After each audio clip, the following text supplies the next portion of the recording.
Hey folks, my name is Jürgen, aka Nerd and Proud of It, and Destiny has brought you to my channel today to enjoy another conversation between Jeff and myself. It's good to meet you in person, Jeff. Likewise.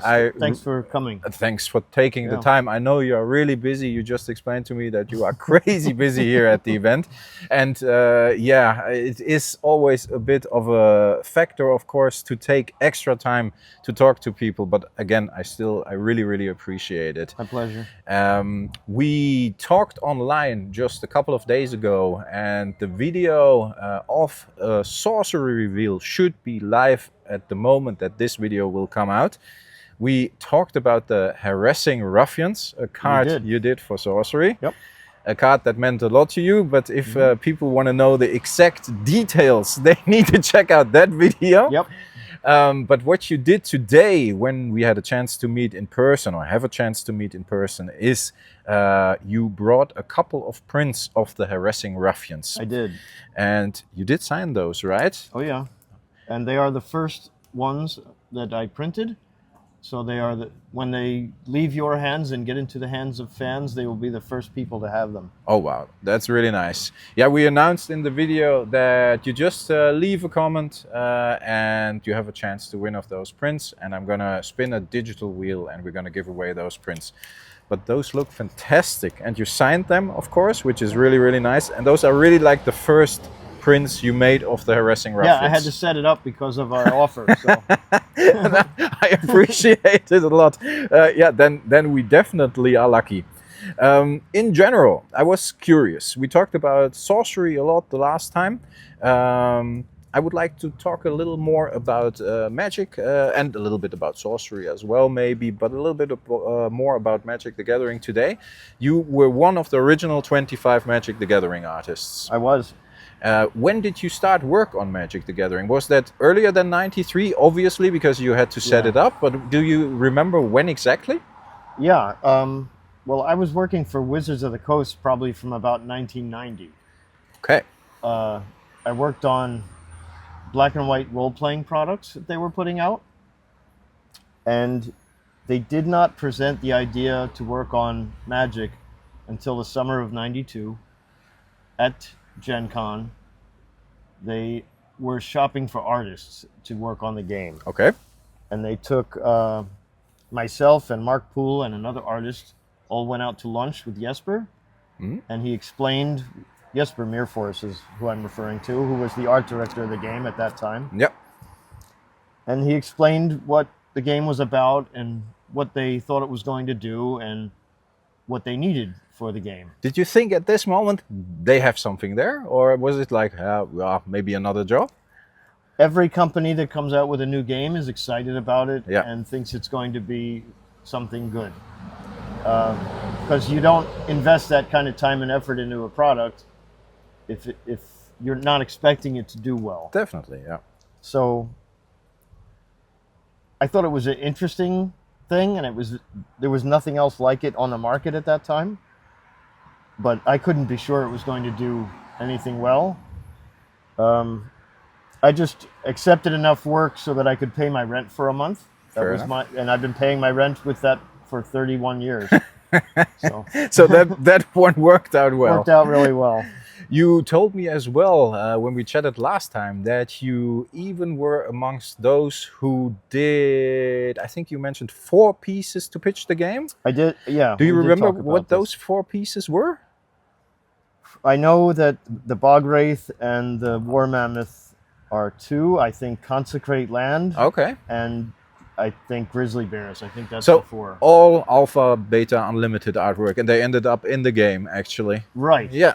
Right. So I did those 4 in 1992, shortly following that Gen Con, and they presented those with works from other artists to convince investors that what the product was going to be like. Exactly. And did you know at the time that they wanted to do this? Did they tell you, like, hey, we need some pieces to convince people? Okay. Yes. And did they especially ask for certain pieces, or did you just come up with something? Because, no, they asked for those. Okay. They had plans for those already. They knew that those were cards that they wanted in the set. Yeah.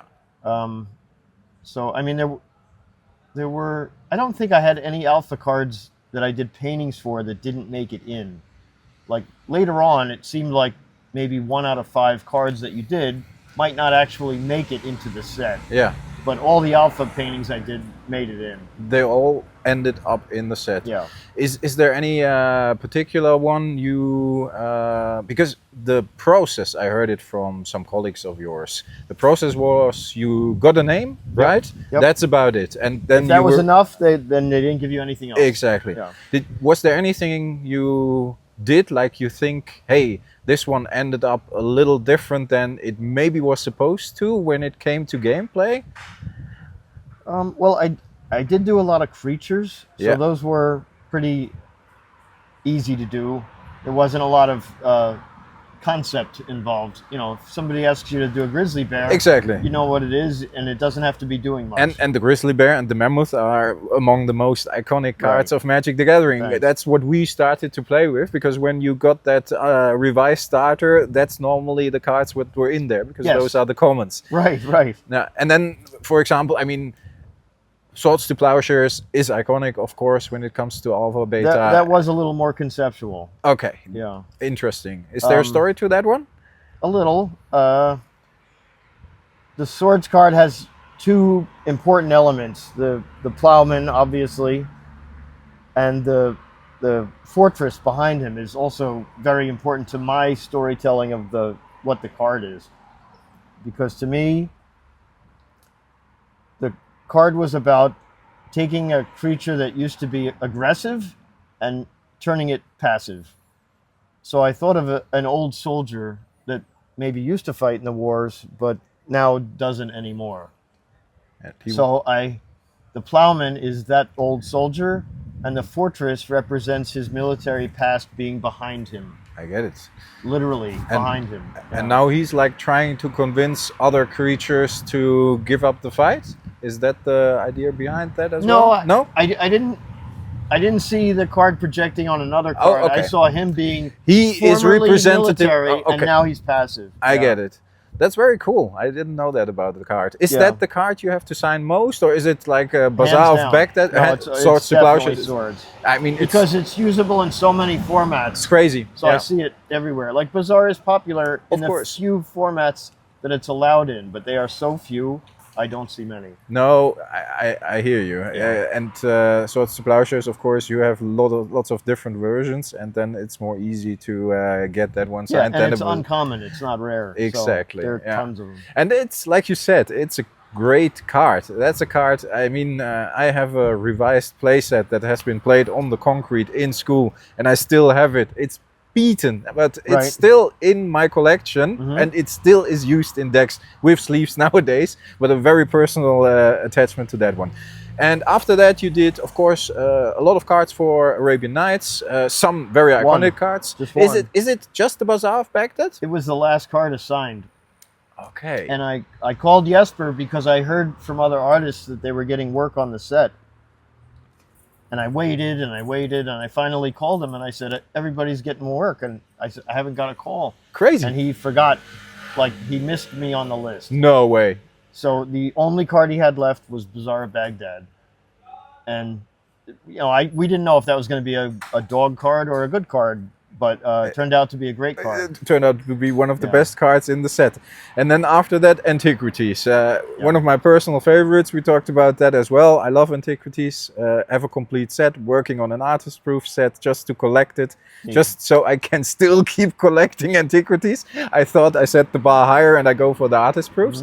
But you did 4 cards for Antiquities, and I think you told me the Citadel Druid is your favorite amongst those 4 cards, right? It's my favorite card in my Magic cards. In general, Yeah. you showed me the original artwork. I did. It was a very crazy moment for me personally, because I was like, okay, I'm talking to the artist now. He shows me the original piece of a card I really love. Yeah. Is there a story behind the Druids as well? Because I already got the feeling, and we talked about several cards a lot, and there's always a lot of personal stuff in there. And I'm curious about that, because I've been with these cards, they accompanied even me for 30 years. And if there's anything to it, I'm always very keen on getting to know about it. Well, Is there a story Well, about the it? Sentinel Druid originally was called the Degas Druid. And I think that they changed the name to Lunatic spelled backwards because of the crazy things it was doing in the games that they played that card in. Okay. But so I didn't know it was called the Sentinel Druid until I had a card in my hand. Fair enough. But they've always been interesting figures to me, Druids. It was the first Druid I've ever done, and I think I did 2 or 3 for Magic. I know I did at least 2. And of course the Mordric Druids for Sorcery. Yes. But they are a very interesting and mysterious group of priests or worshippers or judges. There's many different interpretations of what the Druids were doing in Roman times, and what the Druids do today is very different. And there are people that call themselves Druids. But it was... so I think a hooded cloak is almost a given with a Druid because it helps keep that mystery in check. Yes. And they are often associated with groups of standing stones, so that's why they are in the background. But I knew from the small description I got that it was about sacrificing an artifact. So the box was a nice pick because it wasn't specific, because it could be the box or it could be something inside the box. Yes. So it leaves it open to being many different things. So that's why the box is the box. Yeah, I mean, it leaves things to imagination, and I think that's always a great thing if it comes to artwork, that you can fill in some blanks at least for yourself. Yes. Like I said, some of these pieces I look at and I have with me for 30 years, and I interpret it differently every 5 years because I see different things even after such a long time. It's crazy. Sure. Well, you're viewing it from a different yes, of mindset. course, Yeah. totally different than you. That's why I think it's so interesting to ask you about your original intention. Do you do a lot of research about these things, or does it just? I mean, It depends on the card. yeah. Sometimes an image will come to me very quickly, and if the sketch works out, I usually, like, if it goes well in the early sketch stage, I take that as like, okay, this is good. I have no reason to go and spend time elsewhere. But sometimes, including some of the work I did on Arthurian Legends, there was one piece in particular that we'll find out about in a few weeks. Okay. That made me kind of crazy, and I did more sketches of that image than any other illustration I've ever done, I think. And then did you read a lot of books about the history or about that helped you with those sketches? Sometimes it's a matter of pulling the right reference off my shelf, and I do have a very extensive library as part of my studio. Nice. And it's very much catering towards fantasy and horror subjects. So, the books I have there will help me out 9 times out of 10. Yeah, I can definitely relate. As my cameraman and brother knows, I got an extensive fantasy library, and it often helps me with creative processes as well. Many situations where I will get an assignment and I have to go find a certain book or two and use that as a jumping off point. Favorite fantasy book? Just a question in between? Ooh. That's always a tricky one, I know. Yeah, maybe. For me, it's Legend from David Gemmell. I love that book. Have you heard about him? No. He was a British author. It sounds vaguely familiar, but two of my favorite fantasy works are. I'm a huge Mike Moorcock fan. Okay.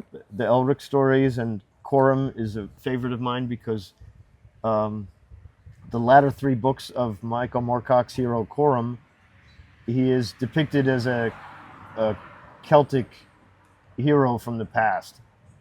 So there is a lot of that same imagery that I'm looking for with Druids. Yes. Worked its way into that story. Good for your inspiration then. Yeah, and the other fantasy author that I really enjoy is Lord Dunsany, who was a big inspiration on Tolkien. He wrote a lot of short stories, and his short story work is fantastic.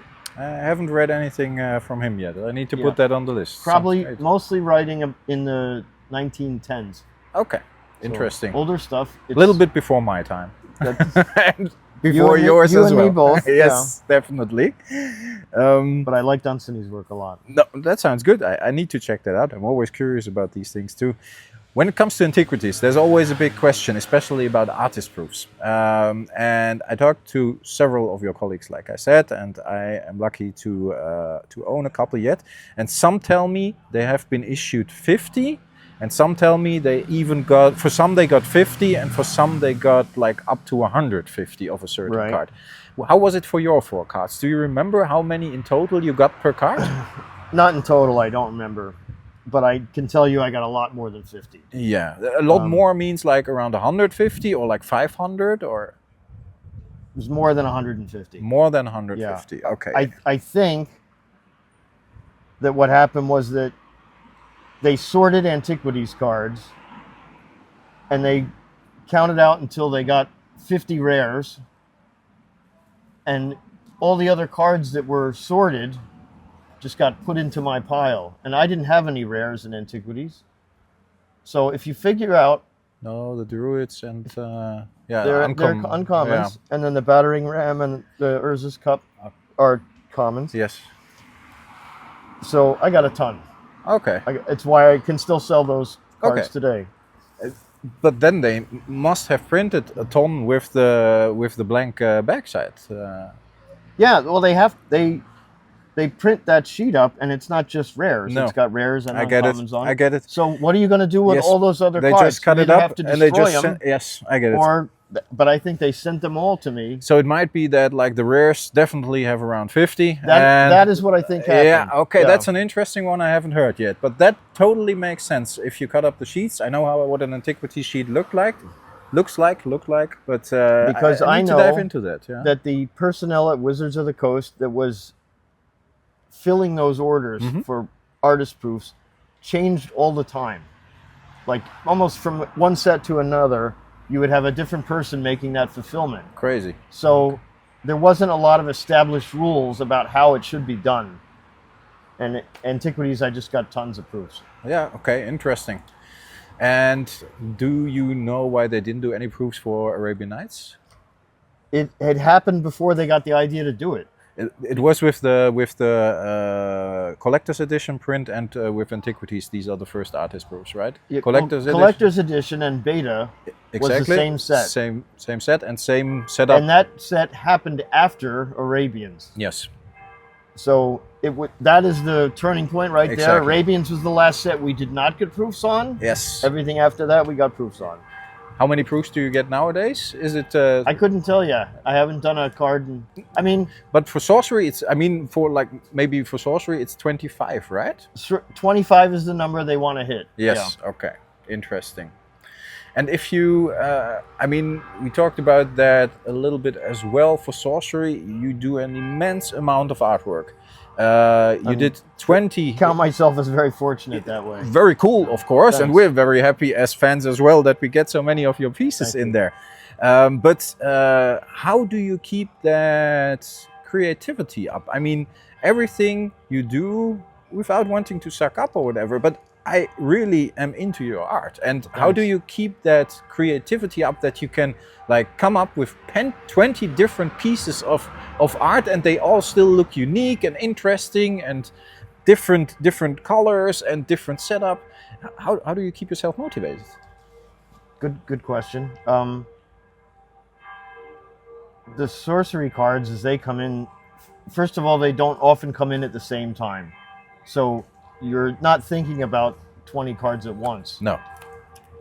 And just looking through a handful of cards, you'll see that there are creatures, there are locations, there are tasks, there are processes, and all of these different things require a different way to approach how an image can be put together. Yes. There were cards in Arthurian Legends that really challenged me as far as putting images together. But when I did this print and set it up, I slotted all the other prints from Arthurian Legends into my computer. And I got to tell you, I'm super proud of this set of work. It's, like you said, everyone is stands on its own Yes. very nicely. Yeah. And I don't think there's a bad piece in the bunch. It's just, I'm super happy with it. I only can agree, and I'm happy you yourself are still happy after so many pieces with the creativity and your output. I think it's crazy, not only the amount, but like the variety in it, like I just said as well. That's very nice. No, Jeff, I think we'll keep it to that for today. I had a couple of more questions, but I already took up enough of your time, and I really enjoyed the conversation. I hope we can talk again in the future, and I hope you all out there really enjoyed the reveal and the follow-up with Jeff of the Harassing Ruffians. Until next time, stay healthy, stay frosty, and we hope to see you again. Yeah, Arthurian Legends coming soon to a store near you. Exactly. We should send that to Chase. He's gonna love that one. Awesome. Bye, folks. Bye.